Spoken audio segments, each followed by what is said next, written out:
તો દેશી ઘીનો શીરો અને સાથે રાજસ્થાની ફૂલવડી, છોલે પૂરી, ચણાનું શાક, ગરમા ગરમ મેથીના ગોટા અને પુલાવ ભાત. તમે પણ બપોરે જમવા પધારજો. સાથે આજુ બાજુ મિત્ર ભાઈબંધ દોસ્તા બધાને લઈને આવજો. અને અત્યારે હું એટલી જ વિનંતી કરીશ કે આ એઠની અંદર કોઈ પણ એઠ જવા ન દેજો પ્રભુ.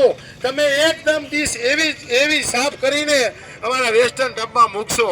કેમ કે જો તમે એઠું મૂકશો તો છે ને દેવ કૃપાયમાન થાય, અન્નનો બગાડ કરાય નહીં. યાદ કરો 26 જાન્યુઆરી 2001 નો દિવસ, એ ગોજારો દિવસ આપણે અન્ન માટે ફાફા મારતા હતા. આપણે એને અન્ન નતું મળતું તો અન્નનો ઉપયોગ કરજો. અમને એટલો સહકાર છે, મને ખ્યાલ છે કે ભચાઉ શહેર સ્વચ્છતાની અંદર આજે હરણફાળ તો આજે આગળ છે. અને આપણા ભચાઉ શહેરનું નામ એમને પણ ખ્યાલ આવે કે આ વેસ્ટર્ન ટબમાં એક દાણો અન્નનો નથી બગાડ કરતો. હું છાતી ઠોકીને કહી શકું કે મારું ભચાઉ શહેર એક આજે હરણફરતું આજે સિંગાપુર છે, સિંગાપુર. એટલે મહેરબાની કરી અને ભૂખ્યા ન રહેજો.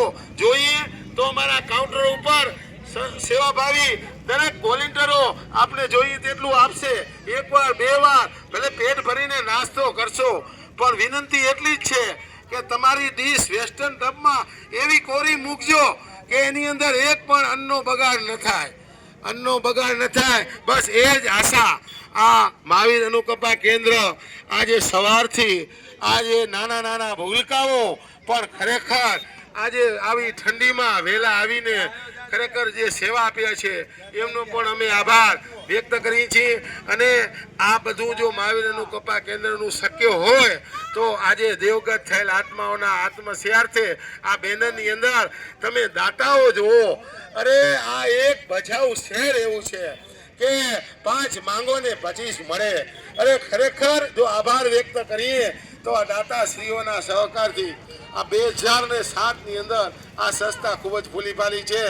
અને અત્યારે નાસ્તામાં ઓહો પાપડી તો જુઓ તમે 5 વર્ષથી 100 વર્ષનો બુઢો ખાઈ શકે એવી રૂજ એવી પોચી અને પૌવા, ચા, બિસ્કિટ, લીલા મરચા. ઓહો ખાજો પ્રેમથી. આજુબાજુ બીજાને મૂકશો અને હેઠું મૂકશો નહીં. અને તમારી ડીશ એવી પડે કે અમારે ધોવાની જરૂર ન પડે એવી ડીશ કોરી મૂકજો કે આપણને ખ્યાલ આવે કે અન્નનો બગાડ કરશો નહીં. અમારા સભ્યશ્રી સુરેશભાઈ સાધનાવાળા અત્રે પધાર્યા છે. એ પણ એક સેવાભાવી ધર્મપ્રેમી વ્યક્તિ છે અમારા સમાજના. એમનું પણ અમે ખૂબ ખૂબ અભિવાદન કરીએ છીએ, આવકારીએ છીએ. ખૂબ ખૂબ ધન્યવાદ સુરેશભાઈ. ખરેખર એમનું માર્ગદર્શન અમને ગમે ત્યારે પણ મળતું હોય છે. એમના અમે ખૂબ ખૂબ આભારી છીએ. અત્રે મહાવીરનો પ્રસાદ ચાલુ છે, મહાવીરનો પ્રસાદ ચાલુ છે ભાઈઓ. તમે પણ લ્યો અને બીજાને પણ મોકલો. અને બપોરે 11:30 વાગે અમારા ગણેશભાઈ કેટરસ વાળાનો ખરેખર પ્રેમ લાગણી અને સેવાનો જે છે એનો ભોજનનો